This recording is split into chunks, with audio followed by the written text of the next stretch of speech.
ito ay rated SPG. Strict. Magandang hapon mga kapuso, ito po ang update ngayong episode dito sa Magandang Dilag. Dahilan nga po sa pagkapahiya ni Blair at hindi niya matanggap na si Gigi ang nakabili sa kanyang mga ari-arian at bahay ay gumawa si Blair ng paraan upang sa ganon ay mapahiya si Gigi.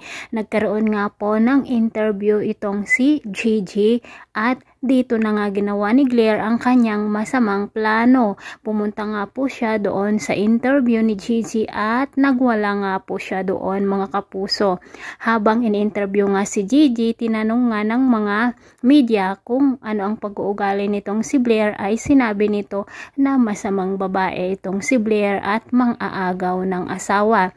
Dahilan nga po sa hindi matanggap ni Blair ang kanyang pagkapahiya sa entablado o sa social media, talaga pong nagwala siya doon sa interview ni Gigi at dito na nga po tumawag agad ng pulis ang mga tauhan nitong si Gigi upang sa ganun nga ay damputin itong si Blair at ipakulong. Dito na nga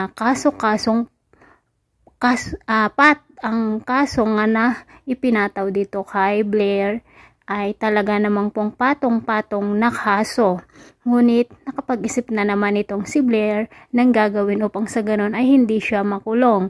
Nagpa-admit po siya sa mental hospital at nagkunwaring baliw itong si Blair. Dito naman naisip ni Gigi na wrong move ang kanyang ginawa dahil nga po may babayaran si Gigi doon sa mental hospital upang sa ganun nga ay maranasan din niya ang ginawa nila noon dito kay Gigi noong dalhin siya sa mental hospital at pahirapan. Kaya dito na nga po manginginig sa paghihirap nitong si Blair at mararanasan din niya kung gaano kasakit, kapait at kahirap ang mga dinanas ni Gigi noon. Diba? Napakagaling talaga ang technique nitong si Gigi mga kapuso at hindi na siya talaga magpapaapi. Hindi na siya talaga magpapatalo dito kay Blair.